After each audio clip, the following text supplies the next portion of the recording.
blame me for this vegan mayo fail today, because this is not mayo. This is mayo soup. But taste-wise,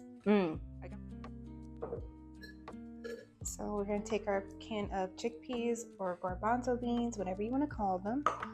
Pop the top on these bad boys. And this is what we want here. This is what's called aquafaba.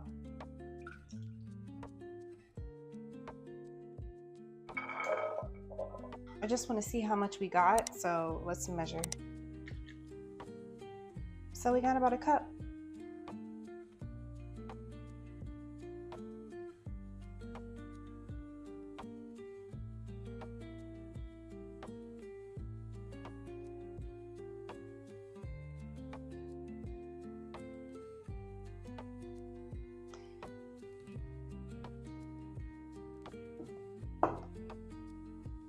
I just spilled almost the entire jar. Luckily, I had another can of chickpeas. I was thinking about making a chickpea tuna, so I guess it ain't no think about it. We're gonna have to be about that. That was on the very last step too, adding in the chickpeas. That's why the little spoon's in there. Just trying to change the angle up and then reach over for the chickpeas, and I done knocked everything over. I'm gonna go ahead and just add these chickpeas in now. There's about 14 chickpeas. Just to add in a little bit of that creaminess. Let's get to blending or emulsifying.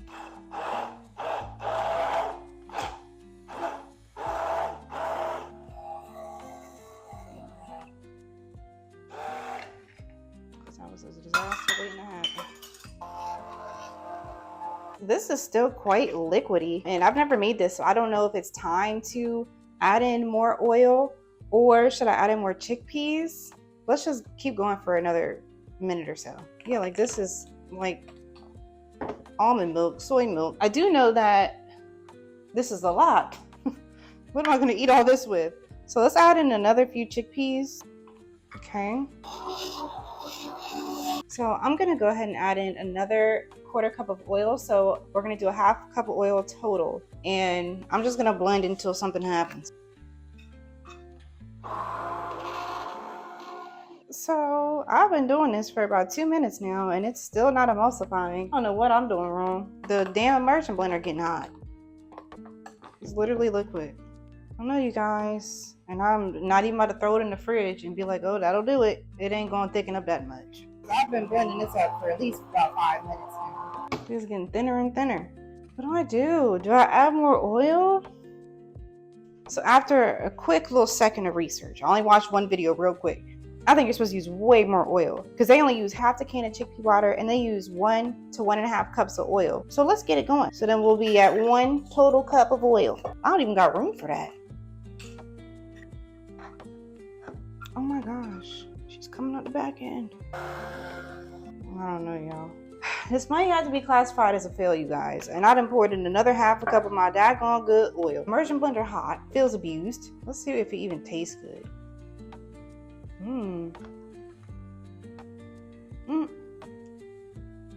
Wow. The texture wants to be like mayonnaise. Like, that actually tastes pretty freaking good though. It needs a couple tweaks. Like what?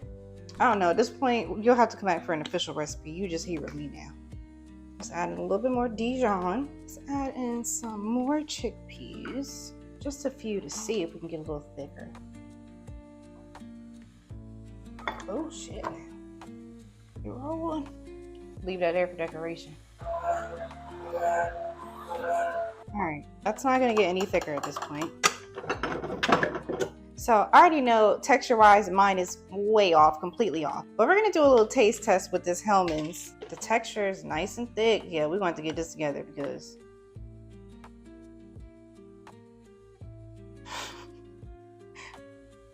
let's just give it a taste. Let's do the Hellman's first.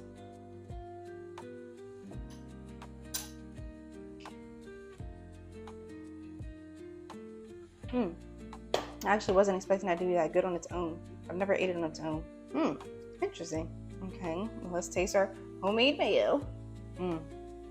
Ooh, it's so warm and like, because there's bubbles in it. So it's like a little airy. The texture is not, it's not just straight up runny. There's a lightness to it, an airiness to it, because as you can see, it did something. It just didn't do what it was supposed to do. But this flavor, this taste is definitely beating this taste. Our first homemade vegan mayo try, it was a fail, clearly.